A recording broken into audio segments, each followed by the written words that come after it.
Ano? Wala bang good job, sir? Ha? Walang good job. Meron. Go.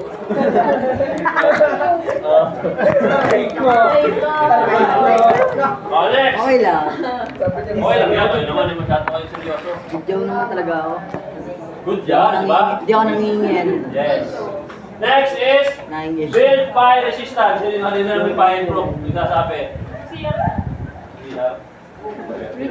Fireproof. Fire proof or fire May touch. resistant proof or wall to reduce fire damage.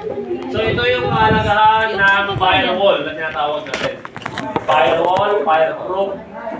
Yan yung kahalagahan. Possible kasi na hindi na tumawid yung apoy. Pero after naman yan kasi pag nagkasunog, gagawin sa amin, nagkasunog sa tabi ng bahay namin. Naka-fireproof yung isang bahay. After nung matapos ang sunog, pag after yung fireproof firewall na yun, wala na yun.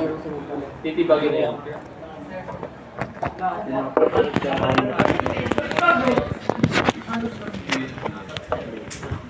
Yung sunog. Ano yan?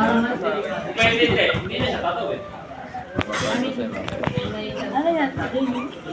Oo, doon mayroong pag-asa. Hindi, pero doon na siya. Bahay nila. Honest, may ganon. Actually, class, ang concrete kasi once na natusunog o nakakapyan, pag binugahan ng tubig, lumalabas. Pag makikita niyo yan, sinong may kalan sa bahay ninyo yung diulit? Wala siguro kayo. Meron ba? Yan. Diba, once na nagluto kayo dyan, Ano yan? sabi na lang. Habang pwede dyan, try yung buhos ng tubig, mabibiyak yung yan, mabibiyak yun. Okay, next. Maintain drainage system. Si Mars. Less self-flooding. Si Mars. So, alam niyo na yan, sagot. Next one is plant trees and vegetation to reduce landslide risk. Wala na, ubus na. Ano yan? Ganda ng bag mo, thank you. Parang palubog. Okay, next. Adaptation na tayo. When we say adaptation, nung kan rin?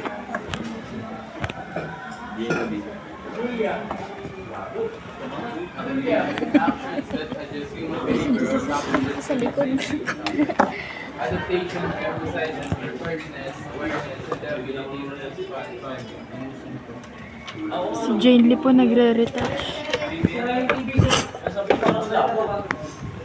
So, adaptation. When we say adaptation, an action that adjusts human behavior or practices to live safely with hazard. So, adaptation emphasizes preparedness, awareness, and ability to respond effectively. So, when we say adaptation, how we manage difficulties or Ganda nga ng bag mo, no?